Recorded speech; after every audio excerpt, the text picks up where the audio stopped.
if we're ready, let's dive into our first question, opportunity for our guests to introduce themselves and just share your personal story with us today to start us off, and obviously how that might have influenced your mental attitude. Can we start here? Yeah.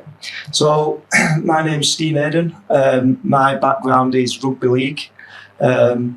I became a professional as a 16-year-old for Warrington Wolves a very long time ago, and then just worked my way up through the ranks. I'm now the actual current welfare manager for Leigh Leopards Rugby League team in Super League. So my story, I had many ups and downs through my career. You know, you go to training, you're told what to do, when to do it, you're given food, you're given programs, and then when I finish playing, that's kind of all taken away from you. You lose your identity. You don't know what to do each day. I didn't know what I wanted to do when I finished playing rugby. And it was only for the owner saying, because he obviously helped me so much through my career, and he said, why don't you look on the welfare side of it? So 10, 11 years ago, I ended up going back to college, back to university, and I went doing all my degrees in counselling and things like that, and that's what I want to do now. I see players now every day at our club, and I see them struggling with the struggles I had, and I'm just there to try and help them and guide them in the right line. And you know, when they come to the end of their career, I'm trying to make that transition a lot easier so they can just finish playing and go straight into something else, what they want to do. But, you know, they can do it over a 4, 5, 6, 7 year period or however long they want to do it, just to make it so much easier when they do finish and they don't just lose all that identity of being a rugby player. In passed it on. Thank you. Thanks, Steve. Hello, I'm Kaleem Barreto. I'm here to fill the quota of the young bucks, someone who's still playing currently, apparently. So, no, I've come up from Scotland. Obviously, don't look like I was born there. I was born in Portugal, family from all over. My rugby history isn't incredibly exciting, but I started in Union, played since I was like 8 years old. Went to Glasgow straight out of school, played there at the Warriors for a bit, had the opportunity to go to France, played there for a year before COVID hit, and then from there I've kind of drifted into the game of sevens. So played for Scotland Sevens and now currently a part of the Great Britain Sevens squad. So that's my story or my rugby background in a nutshell. I guess I'm here to draw some experiences as a current player, things I've gone through the last couple of years, nothing too sob story-esque. So I'll leave these guys to share their stories, but yeah, that's mine. So my name's Paul Edwards. I'm slightly different in as much that I played amateur rugby from the age of 11, but I was a detective for over 25 years, dealing with major crime, and got diagnosed with PTSD in 2009.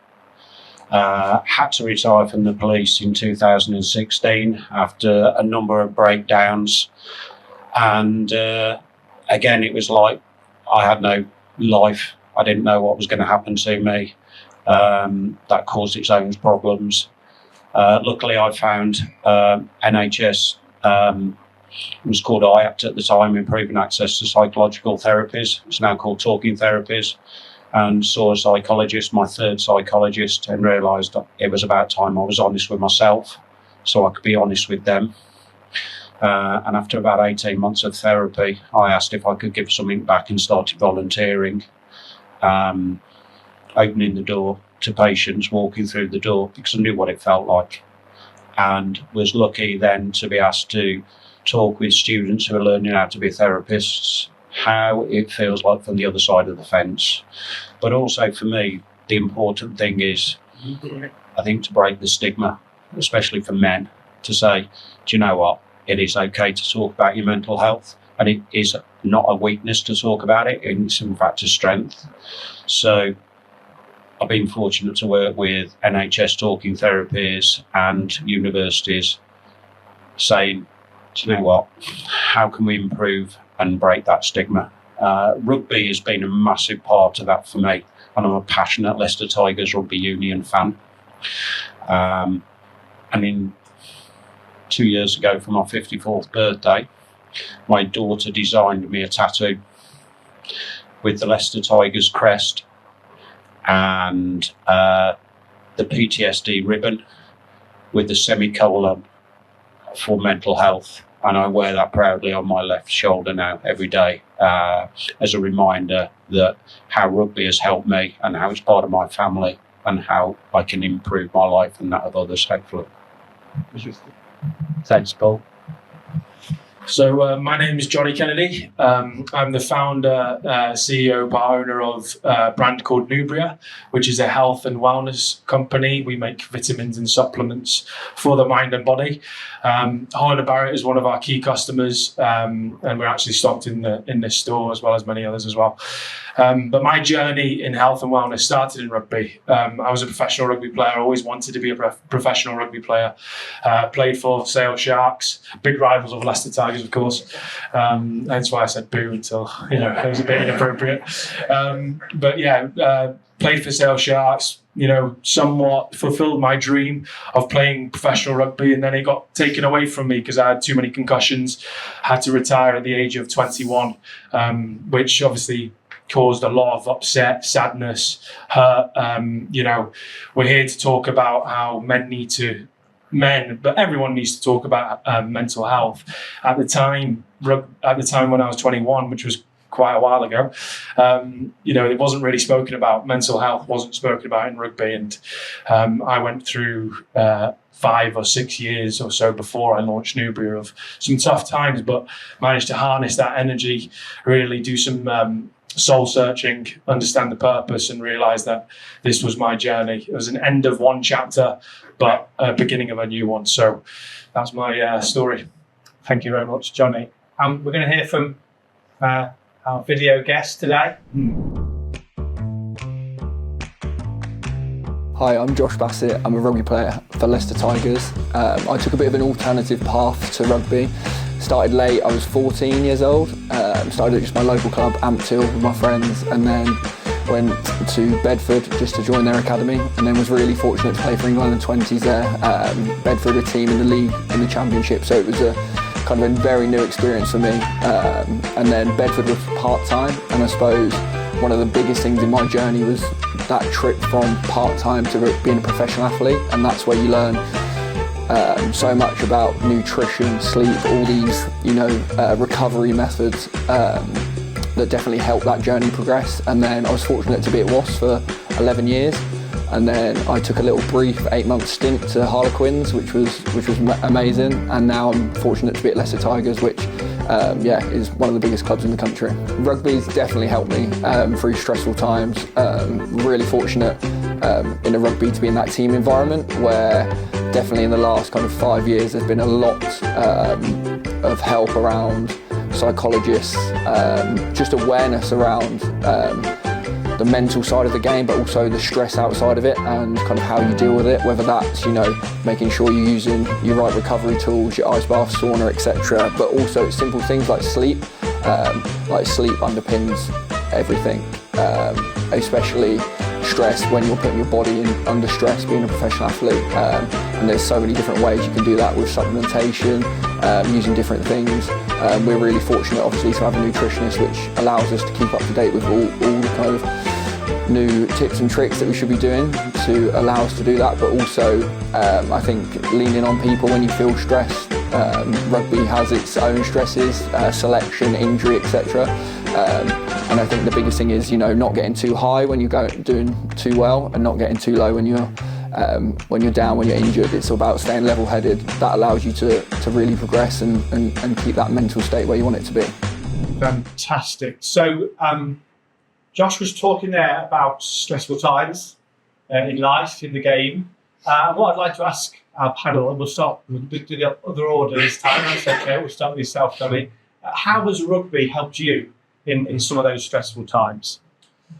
I think it with everything, what I've learned in business and in sport, every culture has its core values, and the culture and core values of rugby is different to football, and that might be different to another sport. I think rugby has a fantastic culture of teamwork, discipline, respect, honesty, and these are, I know they're just words if you just speak about them, but they've got a lot of deep meaning to them.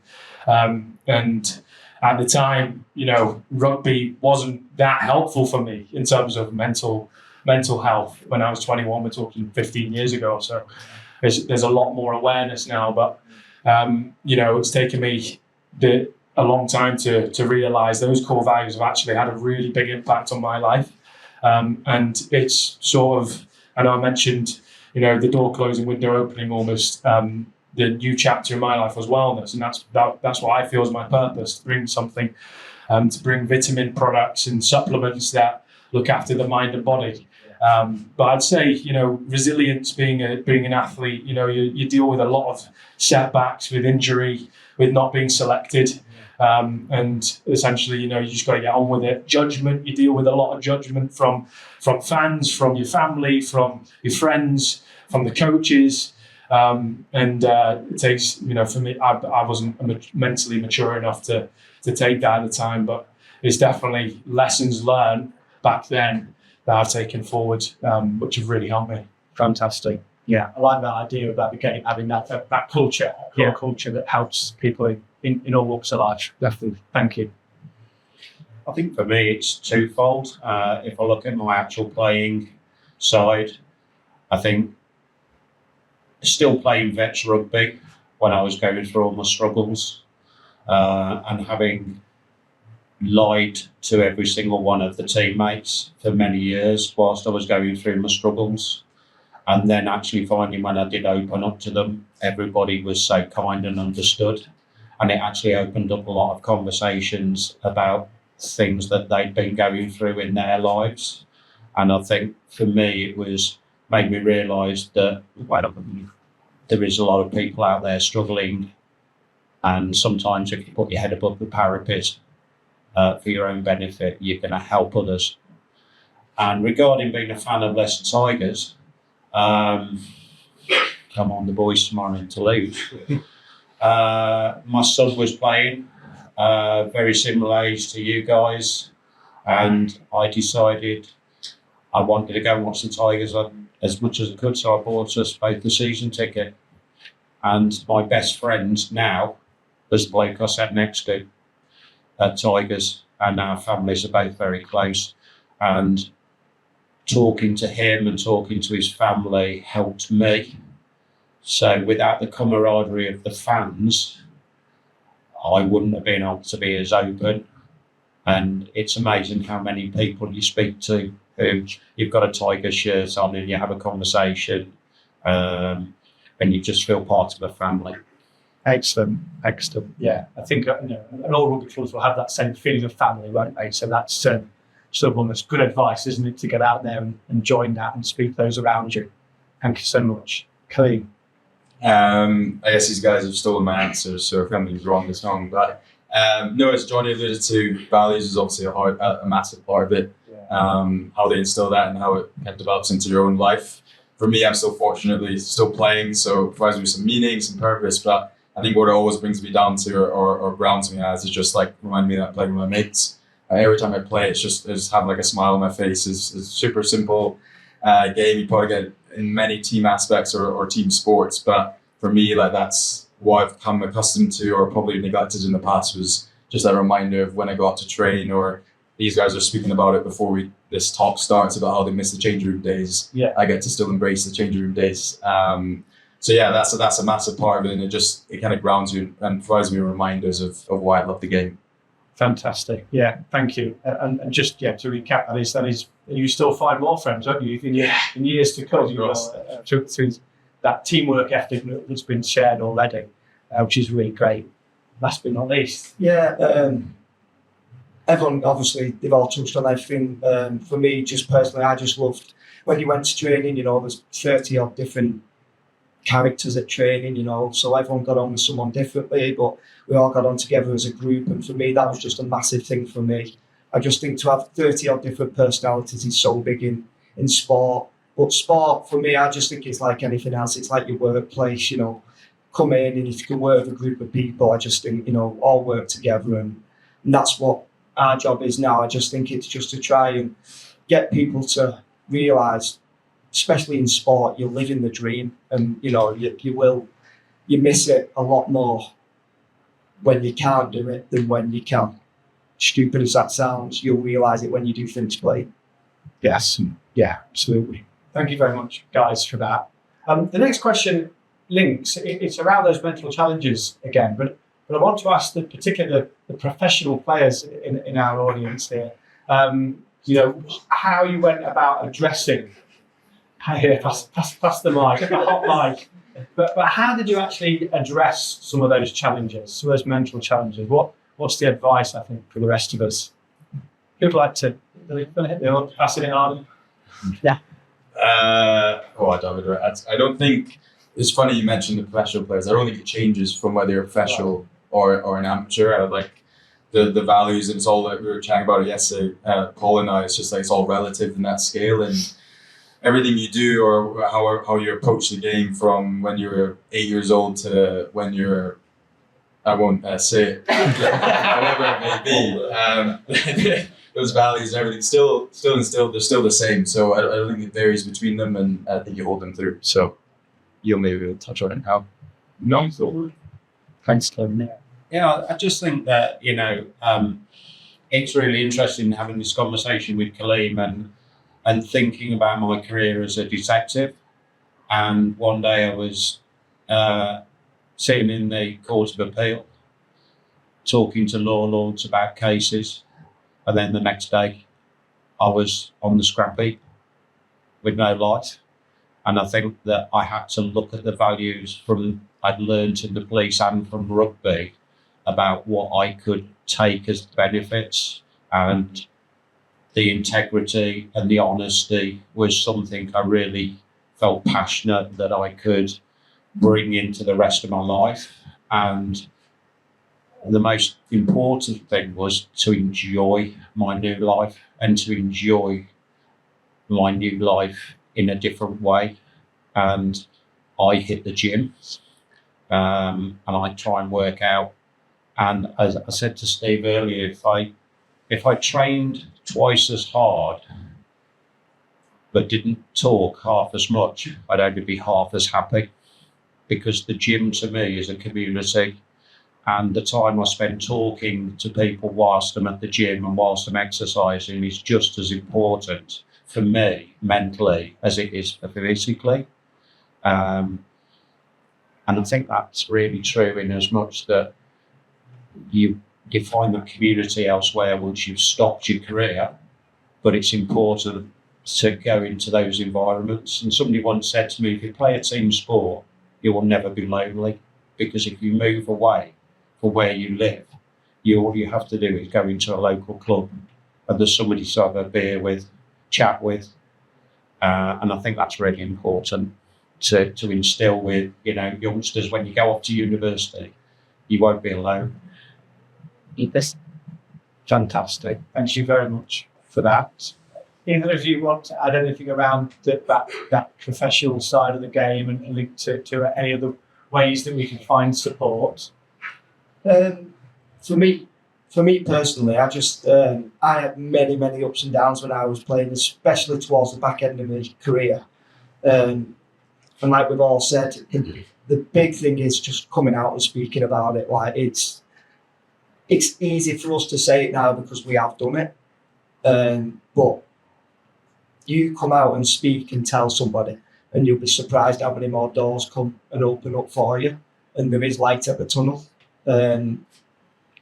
I always say to my players every single day, I'm evidence of that, because I really was down in the gutters at times and I nearly lost everything, including my family. But now, everything's happy. But we were speaking earlier that we have, I'll have certain things what go on in my life, and my wife will say, I don't know, you've not had a shave. So I know I might be dipping in my forms. So it's kind of a bit of a kick up there, just to make you realise, come on, let's start having some more fun times, and it's not all about the bad times.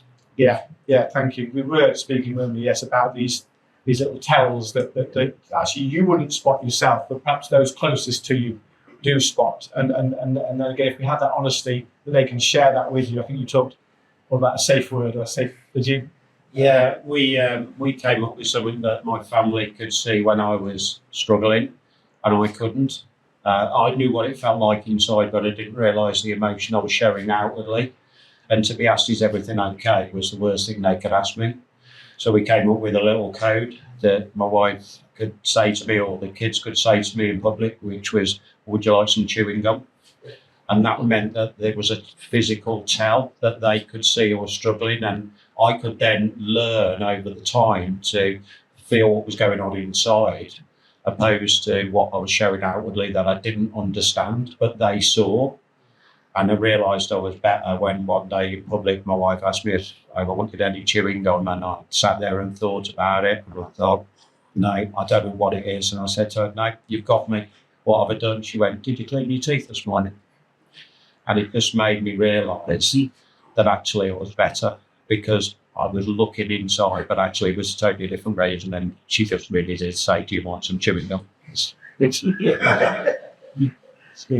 you. Well, can I stick with you and just lean into your particular issue with PTSD from your time in the force, and just again that link to the rugby community? I know you've sort of already spoken to it, but is there anything else that you'd like to share with us around this? Because we've all said community, haven't we? But, be it in the stands, in the changing room, or on the pitch. So yeah, I think that the one thing for me is, obviously I was playing vets rugby when I went through a lot of my troubles, and I was coaching. I had to stop that coaching because of the nature of my illness, which was a big void in my life. But the manager for the vets team was a guy called Lol Davis. He's an absolute legend. And he said, come on, Eddie, what are we doing tomorrow? I said, well, I haven't got a clue. He said, should we go for a game of bowls at the rugby club? Right, bowls? I said, well, we've got bowls at the rugby club. And every week we used to go and play bowls. And I didn't realise it was actually to help him, because he'd lost his son through early onset dementia. And he wanted to talk to me about his mental health as much as I wanted to talk to him. Yet he was a legend, and nobody would have thought that. And it was a secret that we had between us. But then became very public because we both talked about it. And he was, well, when he died, he filled Lichfield Cathedral. He was that popular man. But it just goes to show that everybody thought Lowell was this fun-loving guy. And it meant so much to me. But then that enabled me to talk to the rest of the vets team, who were all in the 40s. And it was amazing. Many people went, do you know what, quick chat, how can I get some help? And I'm not a therapist, but I managed to be able to signpost people or not and make them understand that it's kind of your journey. So I liken therapy for me to physiotherapy. So nobody's going to fix your mental health. What they'll do is give you tools for your toolbox that you can use. So like a physiotherapist, if you want to run a marathon, you ain't going to get better if you only do one PT session a week. You've got to do the hard work yourself, and you've got to be honest. And it's being able to be honest and to be there for people when they ask. I mean, me and Simon were talking earlier, and I said, how are you? How many times do we want the answer to be on fine, thanks? And I'm expecting the answer as the person asking to be on fine. And if you said something else, like I'm not good, I'll go, yeah, that's great. Because I'm not actually listening. So it's about listening to people, about making them feel that they can answer you. And it's not a weakness, it really isn't, it's a strength. Yeah. And you said there about, people approach you because they knew, what you've been through in that community of yours. Is there a final message to from anybody else out there struggling with mental health that you'd like to share? We can all slag the NHS off because we know they're struggling. But the NHS have got talking therapists. That is available in England. Sorry, Kaleem, it's not in Wales and Scotland. But there are therapists out there that can help you. It's not brilliant. It needs improving, but a lot of things in the NHS do. But the key message is there are people you can talk to. And one of the really interesting things that I was talking about, somebody sent me a study, and talking therapy is working with Sport England at the moment. And they're looking to see if they can bring exercise into talking therapy services as well as therapy. So I don't mean you got to have a gym membership and you've got to go and run a marathon. But what they're doing is they're working out that actually a study shows that if you can exercise as well as having therapy, the improvements are better. And I think all of us with the rugby community and exercise community, it is once you get then into the exercise, you might meet other people, and that whether that's walking your dog or going to the gym. I'd say if I worked twice as hard in the gym, I'd be half as happy because I don't talk to people, and that for me is one of the benefits of going to the gym. My gym were really good. They did a thing on mental health, and they took a picture of me, and I had to lift these weights. So somebody had to spot me, so they looked decent weights. But they put the head more in strength beyond weights, and that really touched me. And I didn't realise why, but then they said, well, when you're in the gym, you come around talking to everybody, whether they be 16, 17 years of age to the 90-year-olds, everybody knows you in the gym. But actually, that was for my benefit, not for theirs, but I didn't realise how much it impacted them. Thank you very much. Oh, yeah. Kaleem, if you can grab a mic, I want to switch this up to you now. Thank you. You've had a tough year with injury, currently injured, aren't you? And as a current player, how do you look after your mind, your body, and your soul? Like this is the title of today's talk. How do you look after that? It's probably a couple of things for me. Firstly, probably the support network that I have, or I'm privileged and grateful to have, is a big part of that. I come from a Islamic Asian family, and the stereotypes are massively true. So if that helps you at all. Going home, it provides me with, it's probably the biggest part, provides me with a identity apart from rugby, which I think is huge. Also, you want to be known as just Kaleem the rugby player, and that's who you are when I'm back with GB. But so that is a massive part.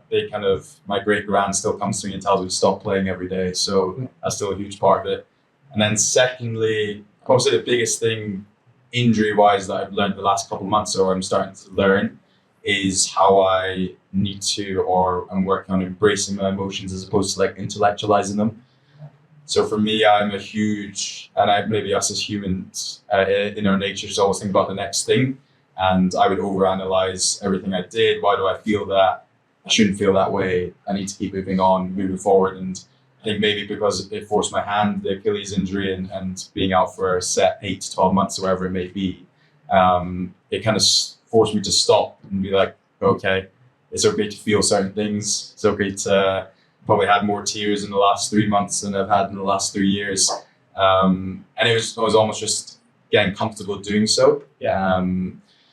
That side of things. And it's probably yesterday again with Paul, it's a lot of the time, you can seek perspective, or everyone talks to you about this is how you look at it, and then you'll be fine and you'll be straight. And I was like, yeah, I've shifted my mindset. It's in our nature, probably all of us and all of you in rugby and as professional players, whatever it may be, to get aside and look at it from, I'm going to power on, I'm going to be a champion through this. But for me, I had to sit on the other side a little bit and be like, it's okay to feel happy, but at the same time, it was also okay to feel sad.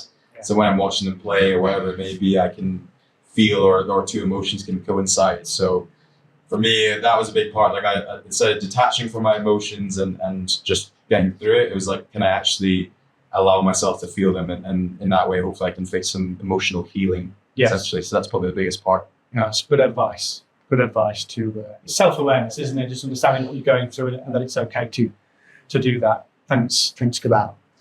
Johnny, if I can come to you now, just tell us about the path from rugby to now, creating Nubria. What happened? How did it happen? So I'm incredibly privileged. I was lucky enough to be born into ultra high net worth father's empire, and I was given a lot of options after rugby, despite having that identity within my own family. But for myself as well, that rugby was everything. For that door to close was a difficult pill to swallow, on the pun. And then that led, the timing of that was awful, really, because at 21, I just got into the Sale First team. I just got Player of the Month. I was feeling like I had the momentum behind me. And then I got caught out because I kept my concussions to myself. And the physios saw it on some tape. So they took me in, had a cognitive test, and my brain and my cognitive reaction was like 50% below my baseline that I took at the start of the season, called a cog test. So at that point, I went to the neurosurgeon and I said, look, what are my options here? And he said, look, if you're my son, I'll be saying, hang up your boots, it's not worth it. And my dad was pushing me to stop because it was just too dangerous with the brain. So really, I was left with quite a lot of options, to be honest, and I feel very grateful to be in that position.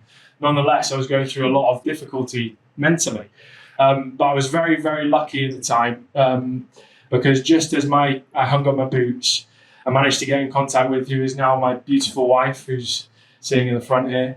And that almost allowed me to cover up any emotions that I had or anything that I was feeling for this new chapter in my life, which was like, right, I'm gonna pursue this with Emma. And I moved over to Australia. We ended up getting married. And I went to university again, studied there, business management, and then decided, look, it's not scratching an itch, really. But all while this was happening, I just covered up all these emotions that I was going through.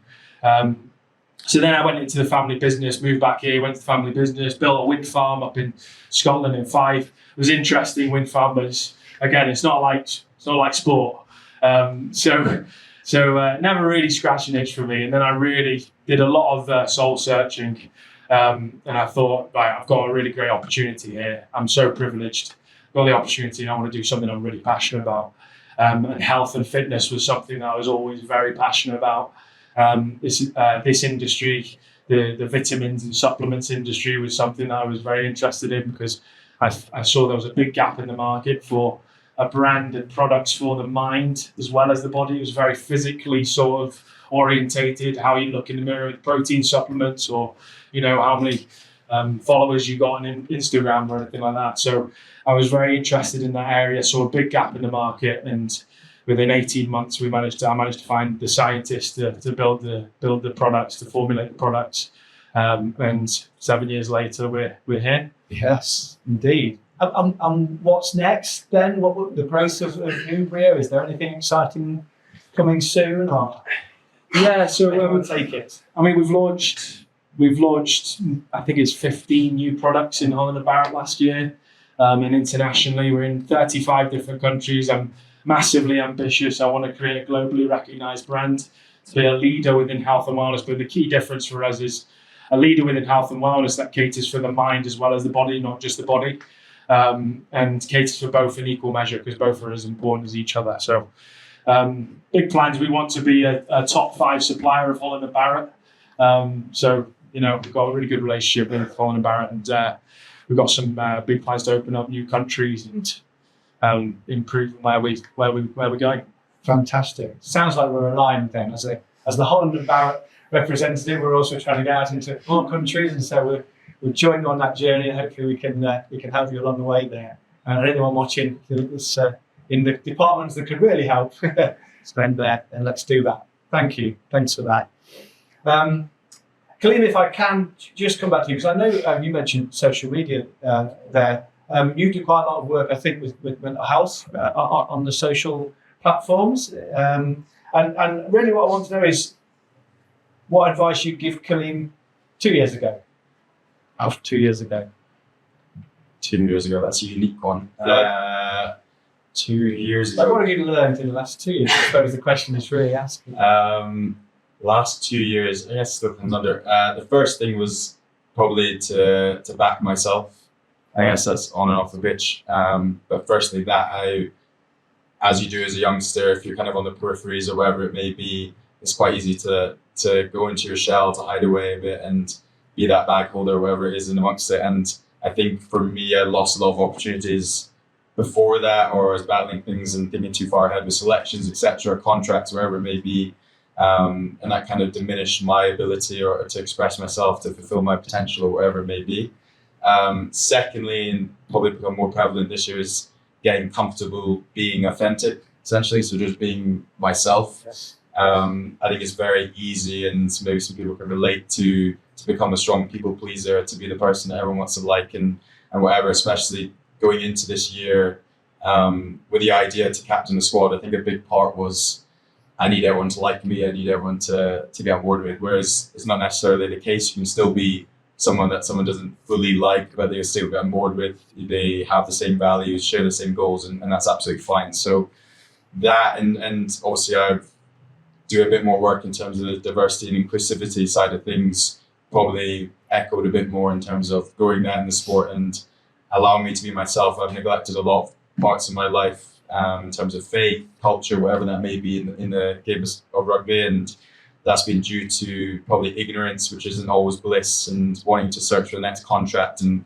wanting to go with the flow, not provide any obstacles or hassle to anyone. So that probably provided me with a little bit of a mental burden, which the last 2 years, if I could have gone back, but I'm still glad I'm here today doing it. But those are probably the two things I would tell my younger self. Fantastic. Thanks, Kaleem. I think next we've got a clip from Josh. As you mentioned, can't be here. We asked Josh, same theme really, all about how he keeps going through the tough times. The particular question we had for him was around when he was at Wasps. And if you know your rugby union, you'll know that Wasps folded, in fact, after a tough sort of time with stadiums and moves and all sorts of things. And obviously, Josh was one of the players at the time that happened. So Wasps folding was a real tough time. I think it happened probably over a 4-month period where there was kind of grumblings, rumours, etc.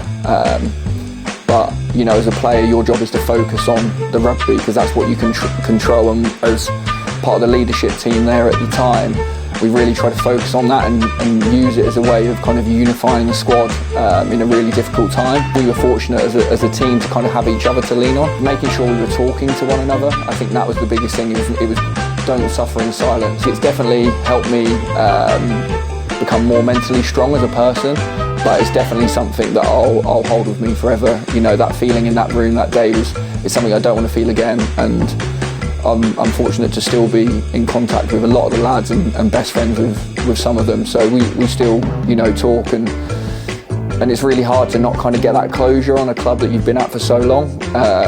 But I think, yeah, the main thing was talking to each other and kind of telling each other's worries, etc., and helping each other out, because like I said, you don't want to suffer in silence when it comes to them things. Yeah, tough time, I'm sure, for everybody involved with that club. We followed that question up with Josh, just again, a bit of a theme of them, but asking just what he was planning to do with life after rugby, you know, if that was in his thoughts yet or not, and what he was thinking he might do. So we'll get that answer now. Rugby is a short career, one that I've been really fortunate to, you know, have a long one in, but you always know that it's going to come to an end one day. So I've tried to kind of get ahead of that with things off the field. So I actually have a drinks business, alcohol drinks business called Social Hard Seltzer, which has allowed me to expand my knowledge in so many different areas. I did start doing a uni degree when I was at Bedford, but I was fortunate to get a contract at Wasps, and I did the worst thing you could do, which was run away to London, play rugby and forget to finish my degree. So having created a business, it's allowed me to just work on so many different aspects, whether it's marketing, product development, accounting, all them things. And I think that's something that I'm really pleased that I did. It's been tough at times, and there's so many things I wish I'd learned before I stepped into it, but it's just allowed me to dip my toe into so many different aspects, which will allow me then to hopefully transfer into skills post-rugby. What's the one bit of advice that I would give to 14-year-old Josh is, I think it's perseverance. I think I've been fortunate through my career to have it, but I think earlier on I was probably getting frustrated by not getting the opportunities that I wanted, and I think if I persevered a little bit earlier, it would help my career progress even faster than what it did, but I'm really fortunate to have had the opportunities I've had, and I've learned so much from rugby, not just about the physical part of the game, but also the mental part of the game. Great stuff. Sounds like he's got a plan there. Then we can all get on board with it. Drinks. I don't think he's in direct competition now. He's gone down the drinks and alcohol route, so that's good to know. This question is to Johnny and to Steve, and it's a link really to what Josh was talking about there. It's about the end of career bit. I'd like you to go back to that moment where you had to hang up the boots, and how did you decide where you were going next? How long did that take? What was the process of finding that next move for you? So obviously I left it literally to the very, very last minute. Again, they only came in to me and said, obviously, because he knew all my struggles, he wanted me to stay on board with the club, stay full-time with him after I'd retired. So he did. He sent me back to college. I went to uni. And then I was out with me, my youngest son at the time, who's my oldest now, was at a rugby game, and I was just going all funny on the sideline. And my wife just come over to me and said, "Are you all right?" What's that? I said, "I don't know, I just feel dizzy." Cut a long story short, 24 hours later, I was in surgery, having major open heart surgery. All my valves had been clogged up. So going through them 24 hours, when I woke up after it, it was like, I felt like I'd been given a new lease of life. I felt like I'd been saved and I'm meant to be here to show my story and share my story. So that's where I went really hard. I went hard at college, I went hard at uni, I went back to clubs, I went round to all the other clubs, speaking to them, sharing my story, just saying like, there's more to life after rugby. That it's not even half your life playing. It's 10, 15 years. It's not even half of it. So that was my story from, I feel like before my operation, I feel like not wasted it, but I didn't enjoy it. I didn't enjoy my life as much as I should have. And we was talking earlier, we were saying sometimes you kind of need something bad to happen to make you realise that, you know what, we're doing all right here. Let's enjoy ourselves. So that was kind of my journey after I finished playing. Okay, thank you very much for that, Johnny. Yeah. Is it working? Yeah. Just on that point that you talk about there, Steve, I think I can definitely share that in terms of my mindset. When you're a sportsman, it's so highly competitive, and you almost become so tunnel visioned in the career that you're in. And the reality is, by the age of 30, you're getting close to hanging your boots. Yeah. And you've got more than half of your life to live after that. So I think that understanding that, rugby's a sport, or any sport's just a sport, is brilliant. It brings people together. It's amazing. It's an amazing achievement. But realise that there's a lot more to life than just rugby. And I wish I had that advice at that time. And then, of course, my favourite saying is, life doesn't happen to you, it happens for you.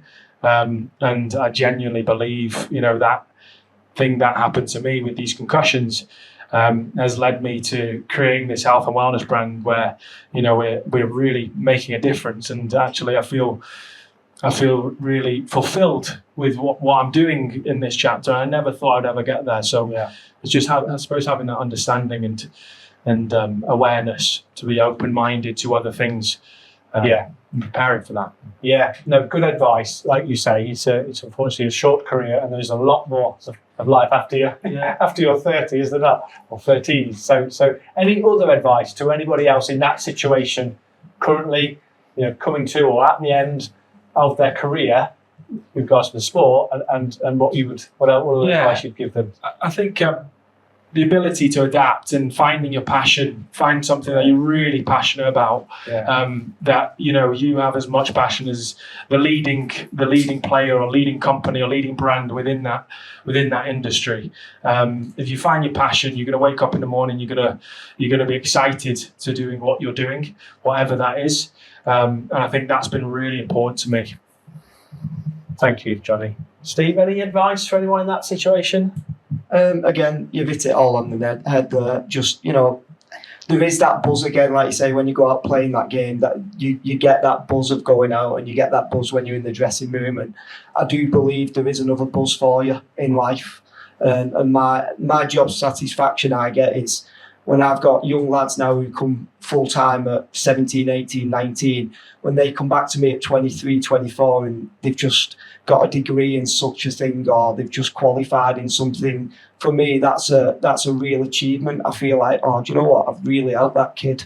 Like, he's got something to focus on as well as not just rugby, and that's a big thing for me. I just think you need to really set yourself goals. Don't set yourself too high, but always have a goal. Just have something to head for. Yeah, fantastic. That's one I can definitely agree with about the goal setting, and chunking that into manageable steps to reaching those goals is always key to that. So thank you all for sharing your stories, and obviously thank you for the advice.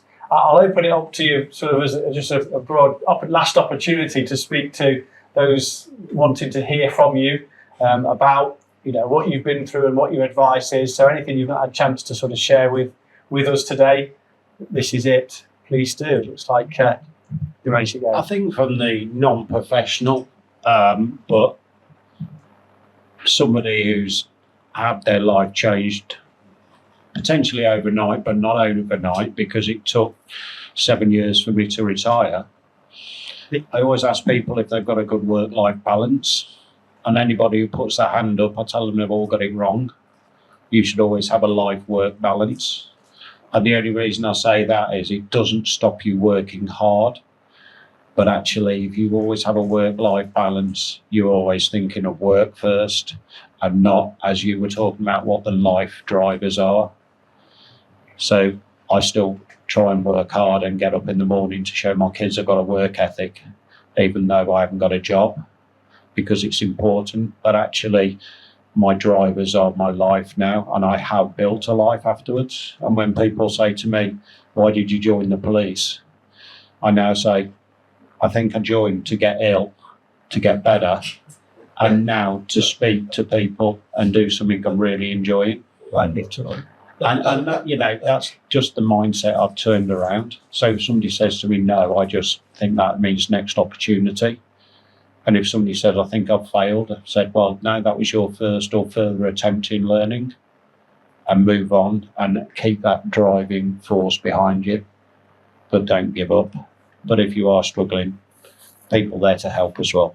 Don't forget that, whether professionals or friends or family or rugby club mates. Thanks, Paul. Thank you. And again, what I definitely agree with, life-work balance. Don't tell my boss if you're watching this. So look, we've had a great insight into the professional and amateur world of rugby and how it can support people through mental health. I think lots of themes have come out from our four panellists. The biggest one for me is certainly this idea of community, and that we would all need to find our community. That could be family and friends, but it also might be, found down the street at a club, be it a sports club or any sort of gathering of people. And it's about sharing and opening up. I think, all the roles and support initiatives that are out there need the person that is struggling to first open up and be honest about what they're going through. And you can't be helped until you do that. So for me, that'll be my takeaway advice for everybody, which is to look inward at yourself and be honest with where you're at. And if you need support, who can you go to? Who is your support function? If you've not got it to hand, you will have to go and find it. And sport can really be that place, can't it? For that. So look, I'd like to thank our panellists today, including Josh, who's done that virtually for us. I don't want to give our panellists a round of applause.